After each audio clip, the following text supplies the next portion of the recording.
If you gradually move upwards and listen to my accent, you might guess that I used to be a South African. I left that country in about 1973. And a couple of years before then, I became close friends with the man who gave a voice to his people in the form of the Black Consciousness Movement. His name is Stephen Bantu Biko. The name Bantu was used by whites to mean all non-whites, which roughly translated means non-people. However, in Steve's language and in the language of many Southern African blacks, the word Bantu means human being. One of the things the Black Consciousness Movement was doing was to examine their history, both to rediscover their worth and to identify what had convinced them that they should eat shit and so thoroughly believe that they are what they eat. They saw the white Christian church's role in this colonization process, and stimulated by Steve's question, why has the church, if it is to be true to Christ, not taught that it's a sin to allow yourself to be oppressed? They started developing a theology of liberation, or black theology. This poem I'm about to read you is what turned out to be my own sort of theology of liberation, my own recent view of who Christ is. The poem started off when I was listening to some particularly moving music that jogged my memory of who Steve was and who he is to me. In 1977, when I was in Canada, Steve was arrested yet again, and the South African police tortured him and rammed his head against a wall. And when he was in a coma, they stripped him, left him on the floor, chained to his cell. They said they did that to prevent him from running away. And at the end of that, he died. The next Easter, when I was singing the St. Luke's Passion in a choir in Parksville on Vancouver Island, I went and sat at the back of the hall while the soloist was singing an aria about the lamb is dumb before his shearers. I felt outraged that Steve, who was so eloquent and so constructively, lovingly articulate, had been silenced. And then when my tears started pouring out of me, a very alive Steve became present. The title of this poem is Stigmata, which is a Roman Catholic word for the torture wounds that Jesus showed to his disciples after he rose from the dead. They didn't believe it was him, and he showed them the marks of the wounds.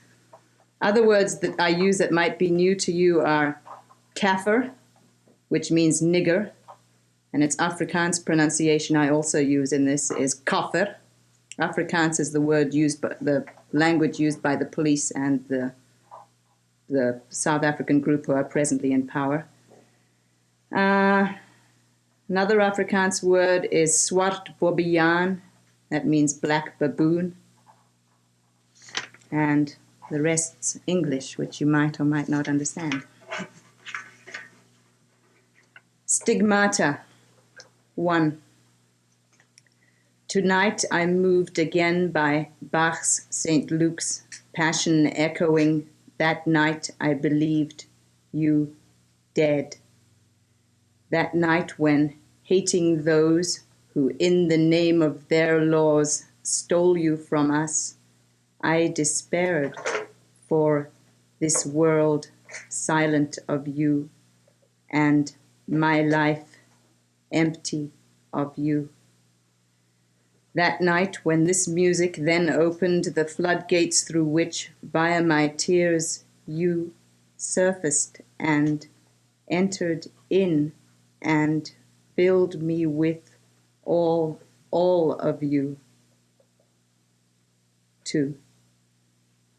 Tonight I hear again that St. Luke's Passion aria, the lamb is dumb before his shearers. Beyond that line, I find the words are dumb, all wrath forbearing, thy calm endurance meekly sharing. But forgive them, they know not what they do, spitting up the meek and mild sop. Perhaps because they don't know you.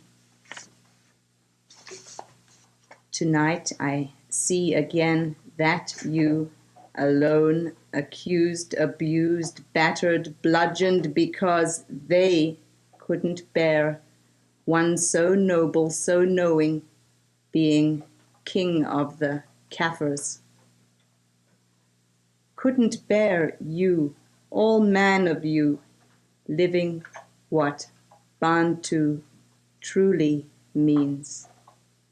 Fuck! These Bantus will think they're fucking people, these fucking apes, if we leave this one loose. You think you're fucking good as a white man, eh?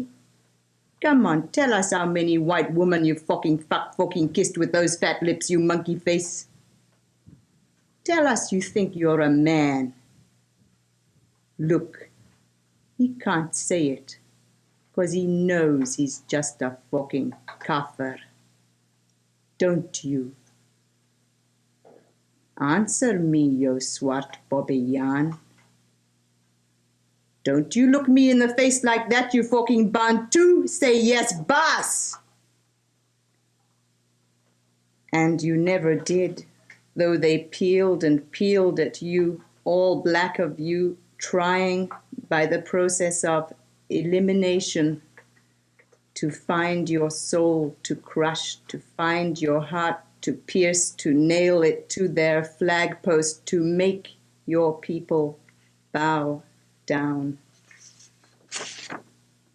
In vain, like children trying to find what makes toy robots tick, they smashed your skull, fools, and left you, all voice of you, mute. Manacled what was left and sheared your clothes lest you, black magic, rise up and walk through sepulchre cell walls. So yes, you were naked when you escaped their raping. Still bull bursting bonds, still lion so walking tall, still gentle lamb laughing life, still thumbing your nose at them. You slipped away, love, you came to us and left them nothing but your dead black skin, your stigmata, their shame. Thank you.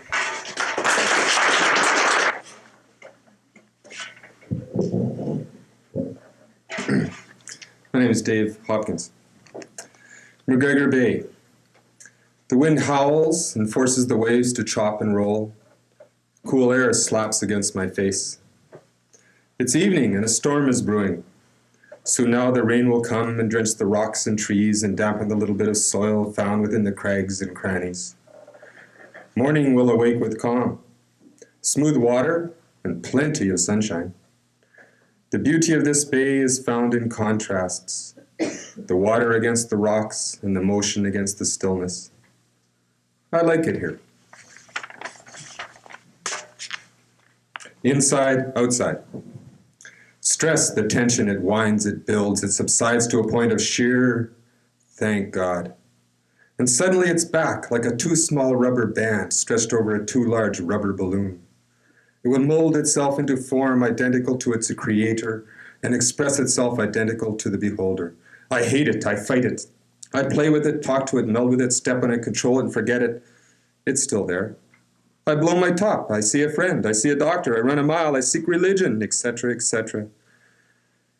It is a wonderful life on this planet Earth. I have the freedom to choose, the freedom to live or to starve or die. Stress builds and stress dissolves. Being broke.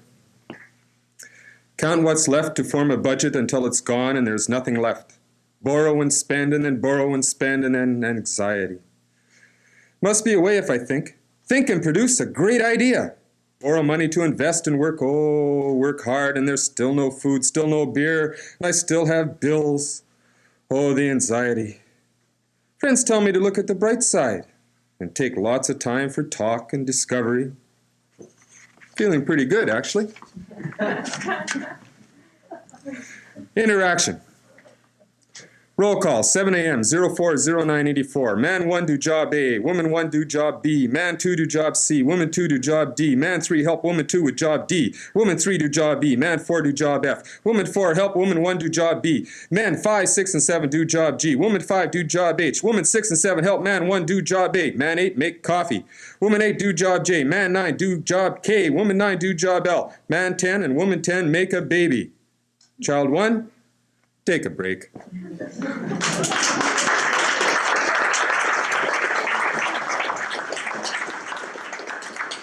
These are from a series of poems about Jesse James. Confessions of gang member Charlie Pitts, killed at Northfield, September 7th, 1876. Northfield, Minnesota. I rode to Northfield with voices in my head telling me, forget it, it's not worth it, but I stopped listening to them ever since these voices I mentioned told me to eat axle grease when I was 10, and I ate it, and I was damn sorry. Nothing east of 102-mile river now except big dead chickens and rusty pig snouters nowadays. Upside my head is a strawberry mark, big as $1. This means I have good luck and foresight, and I get flashes of things that come up out of the back of my head. Listen to the happy pistols clicking and saying their piece. Nothing makes Jesse so content as shooting people.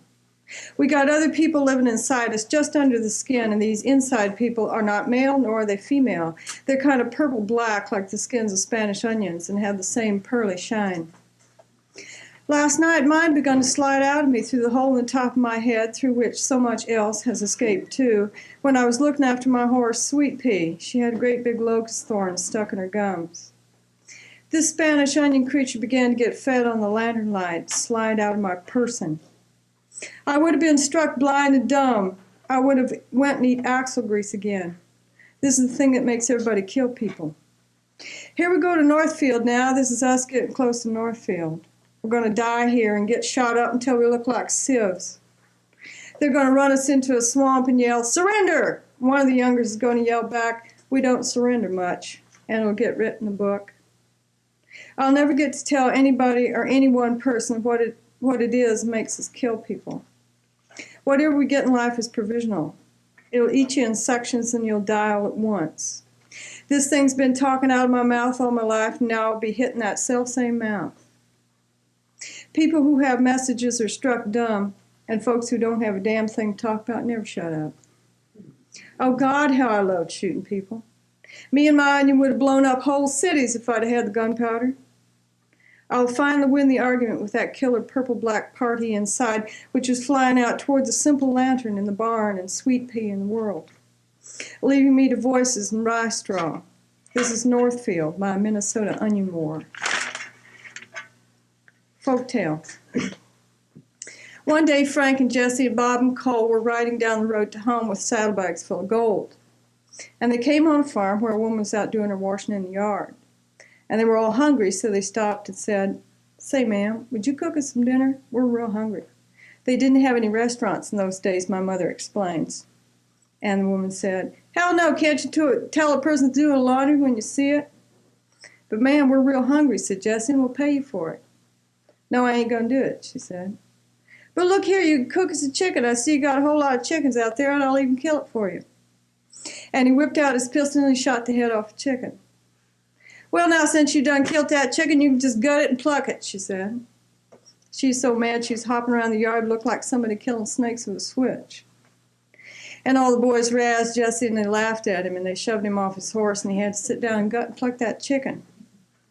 And she went and fried it for him and she charged him a high enough price for it, I can tell you. And the boys never let him live it down. They'd be riding hard away from the lawn, they saw some chickens, and they'd yell, oh, Jesse, I want my dinner. Go shoot me that chicken. Oh, Jesse, we're hungry. Blow the head off that rooster, will you? But there's good days and bad days in the life of a bank robber. My mother swears this story is true. But let's consider the farmer's wife. She was trying to teach them that you must eat what you kill. It's an old Missouri saying, popular long before it was extant elsewhere. Now, if the bombs go off, our surviving leaders will be dining out for the next 1,000 years. Think of yourself as a chicken.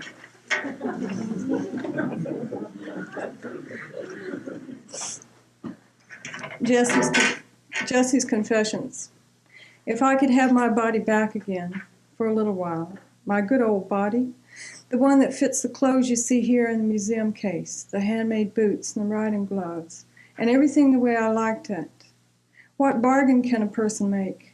Nothing to replace it but small shines in the shadow of wild underbridges, red wrappers in the trees in the last flood, half a China woman in the long pools of the Merrimack, the Gasconade, million-year-old leaves stuck in rocks like advertisements for Cretaceous herbal teas. Think how little I wanted.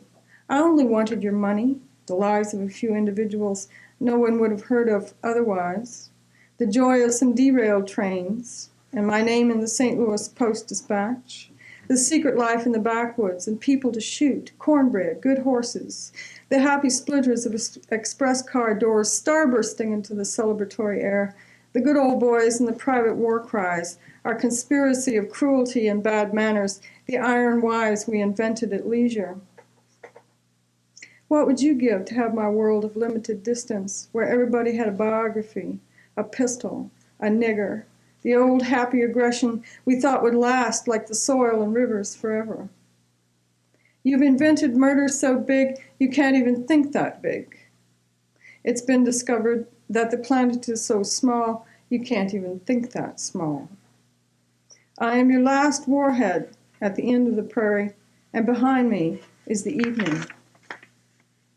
If I could have my body back again, I would release the thing that inhabited me, which went out at night with a gun looking for more.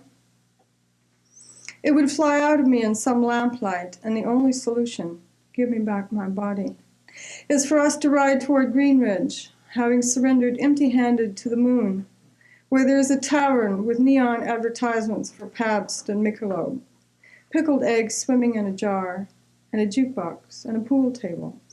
We could lean over the cosmic geosynclines of the bays like gods. We could smash the balls like tiny planets.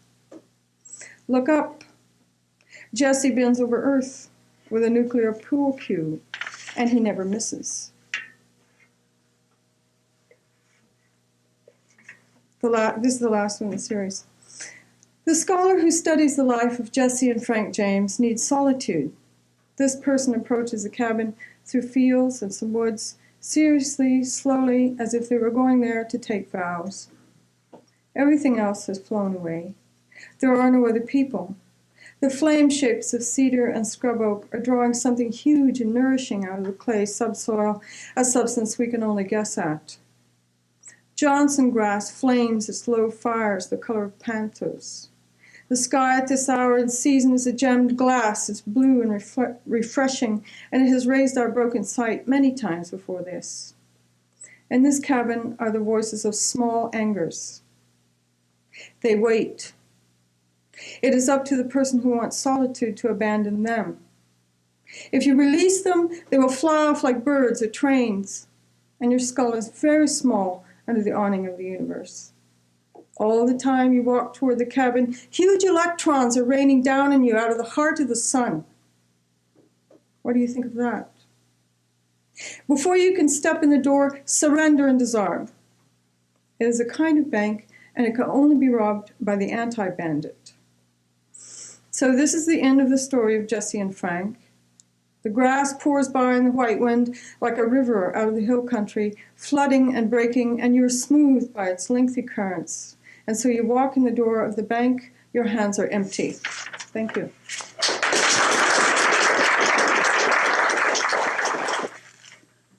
Hi, I'm Lynn Lidstone.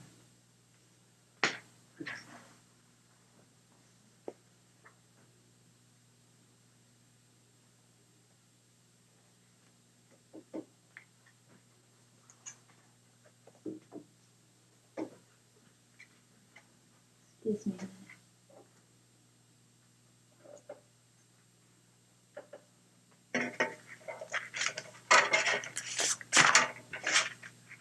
is a Kootenay Lake heritage poem.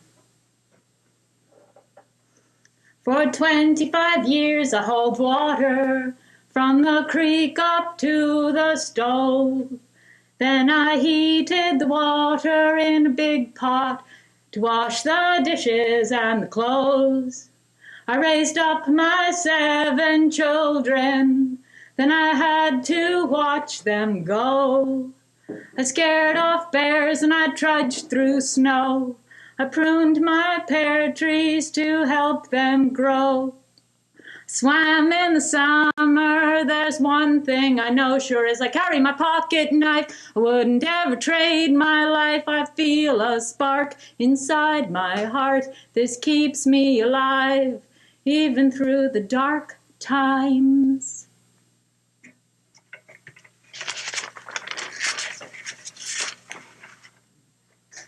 Jive fly by. Nobody knew Desire like McGuire. They say she had a way with her toes. She'd turn the record player on, they'd dance and love till dawn, and she'd come up smelling like a rose. It's true her lover was Anita. They drank a golden honeyed wine. Anita had a brother, they kept him under cover. That was fine with him, because he was blind. Rick, the one-eyed Dick from Saskatchewan, came calling on McGuire one starry night. He was half-cocked, the door was locked. He started knocking with all his might. McGuire opened up and welcomed him in. She wore a hot pants suit and her heart on a pin. Rick had a silver dollar inlaid in his boot. He looked real cute with his wise-ass grin. McGuire offered him an exotic fruit and a handful of reckless but well-timed sin. Anita played ball with her brother. She learned it from their father and their mother. The brother, whose name was John, had come out kind, while Anita seemed almost southern. McGuire got higher, a ball of fire, she dipped her hip. Rick took a trip on a flipped-out trick. McGuire spun like a top off a string. Rick thought he'd try her. But one thing about McGuire is nobody buys her, and Rick looked a little bit too much like a king. But the goose got loose, and they had a most uncalled-for fling. McGuire was fire, born of desire. As she got older, she began to smolder. The fuel spent, we don't know where the last ember went. Nobody knew McGuire like Anita when they laid McGuire's bones to rest. Anita put a rose on the breast of McGuire's dress. Rick let out a low moan, just the right tone, and John could see that McGuire had been blessed.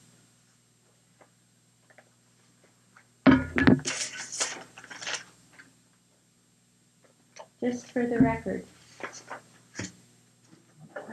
Bonjour, Betty, and excellent Eddie met after their marriages split. Excellent Eddie hit the nail on the head, and Betty was ready when they went to bed. Nothing was preconceived. They knew it wouldn't be paradise. They ate the fruit from the tree. Maybe for an instant it seemed like heaven. Eddie had a boy who just turned 11. Betty juggled daycare and her part-time work. And it didn't always work. Sometimes Eddie didn't call. When he went to see her, she seemed so cold. Eddie got frightened, he was getting too old. He lost in the middle one night. Bonjour, Betty rubbed his back. She said, Eddie, just remember, we're still in the black. She pulled him deep inside, and that's the brass tacks. I think they've moved to Halifax.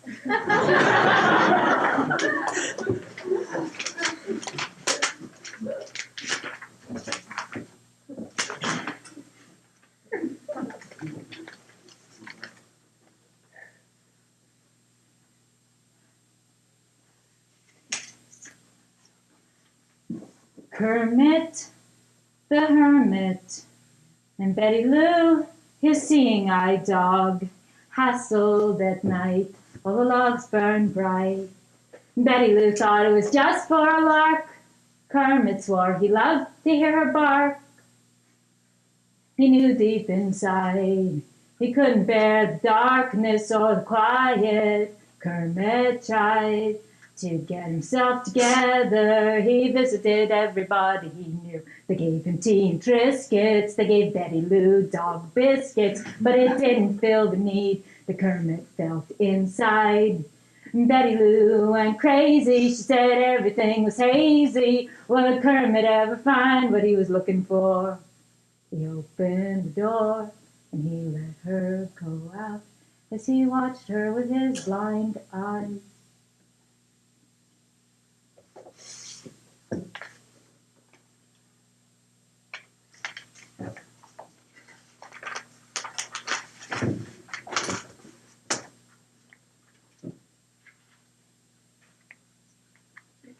Lesbian Lil and her lover Jill. Lesbian Lil and her lover Jill live together on the top of the hill. They have 2 cats and a dog named Will. Neither Lil nor Jill takes the pill. They met at a party one day where everyone was gay, and Jill finally had the courage to say she wanted a woman with whom she could lay. Lil took her up on it, and since then they've stayed. Jill studies law, and Lil works a chainsaw. She's always been driven. She needed more than her mother had with those 7 children. 3 nights a week, Jill works at the pub. She grits her teeth when she's had enough of all that drunk bullshit. Makes her feel so tough. Yet it's one way to make a living. When she met Lil, it was hard to believe. Lil was giving her more than she asked for. One night on the floor, they ease into each other, dispense with their hardships. Nice to have a lover, kiss with their women lips. So glad that it's summer, let it all be known. Lil is thrilled when they come into their own.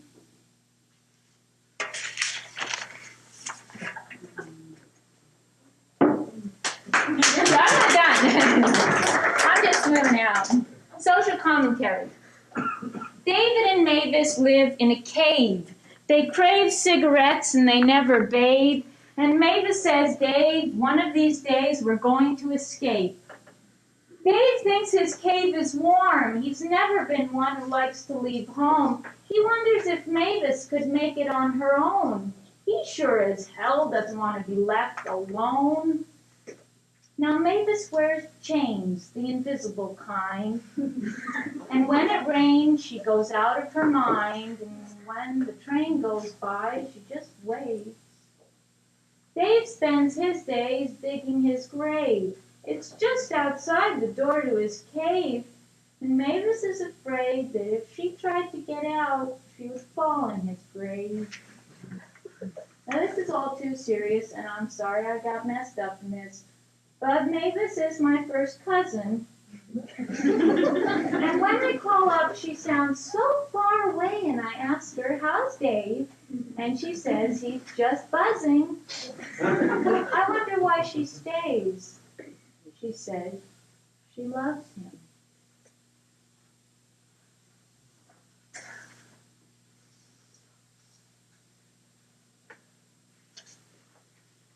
Deep in the heart of the rock face there lives a woman, giving of life's pleasure. Tall and sleek, she's unique. Brave and free, in a moment, communication with a dark green tree.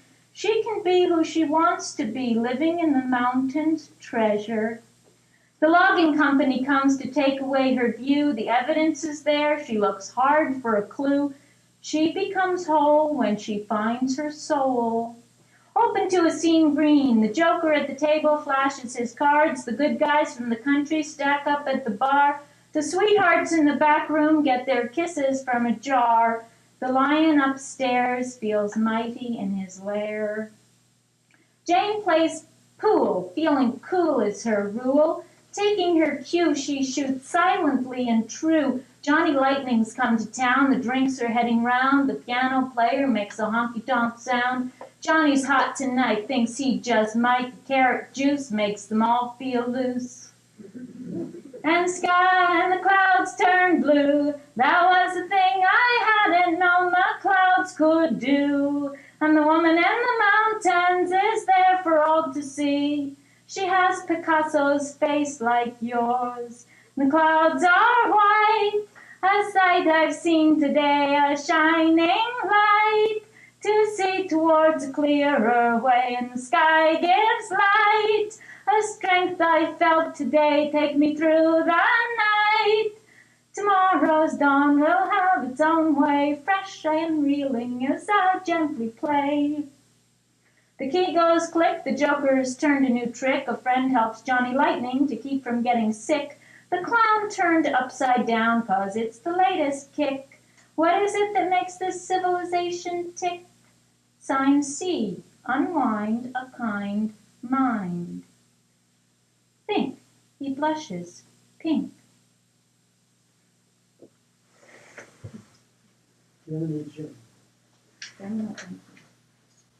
Gemini Jim and his twin sister Kim celebrate their 30 with a 26 of gin.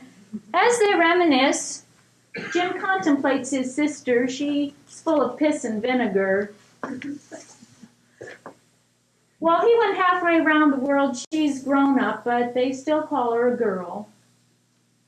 Kim's put a payment down on a house last year. Jim's style's been one too many beer.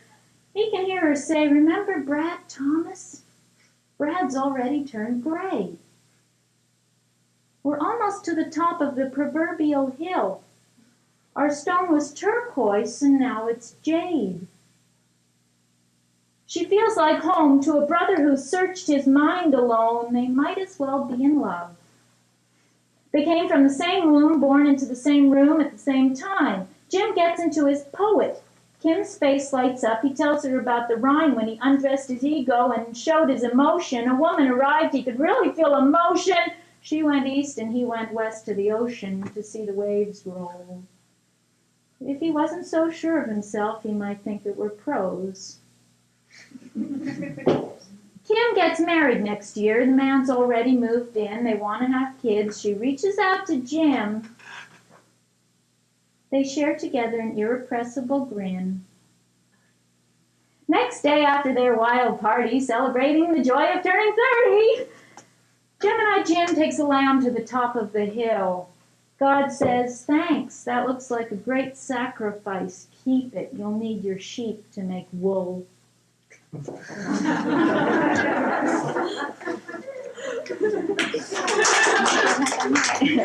I'll tell you when I'm done.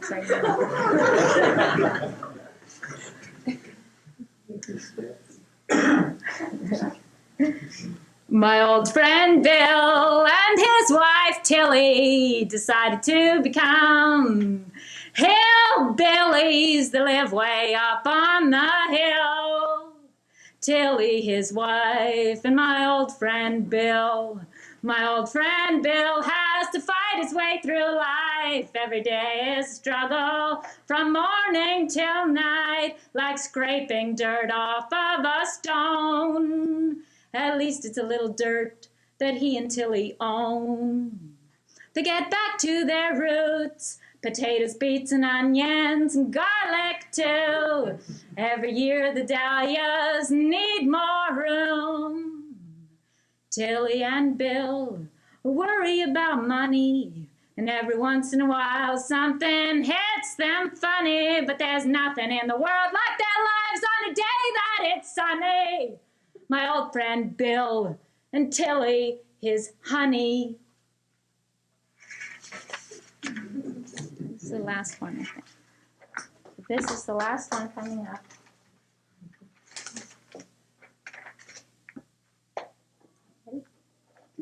My name is Appledale Sandy from Spokane Valley. I live at the base of the Perry Ridge. It's on the west side of the river, you got to cross at Winlaw Bridge. Just a little ways north of the gravel pit, I raise pigeons and gophers. And then when I want to go for it, I just do as I please. Life's a breeze, I got dimples on my pimples and I knock knees. 1, 2, 3, 4, 5, 6, 7. I raise 4 hives of bees. I ain't rolling in money, but I got buckets of honey. My neighbors think that I'm a little bit funny. I'm just a member of the human race. For my hobby, I weave baskets on a basket case. We had a bumper crop this year. Onions and beets, potatoes and squash, and corn right up to my ears. The tomato plants just wouldn't stop. They grew in the greenhouse till they reached the top. Now to get to this here anthology, I hiked up Pedro Creek for hours and hours till I reached the peak. Sure was a pretty view. I could see the town of Nelson shining like a jewel. I think maybe I could even see a few of you in the Queen City of the Kootenay. But when I came down from the hill, I sure was sorry to hear they closed the mill and boarded up the university. We've fallen on hard times. Now we're counting on Mulrooney and Mila. I hope we can depend on Bob Briscoe and his wife, Sheila. And don't get riled, tell you the truth, I voted for Lyle. We're just going to have to do something or other, pitch right in and help one another. Well, just last week there was a bear at my place. He was up in my apple tree. I met him face to face. I could tell he was hungry, getting ready for his sleep. He kinda sorta winked at me. I said, okay, take some apples. Just don't wreck my tree. Here's the part of my number about which I'm squirmish. I've been practicing for years to be a whirling dervish. Go ahead. I'm done. Thank you.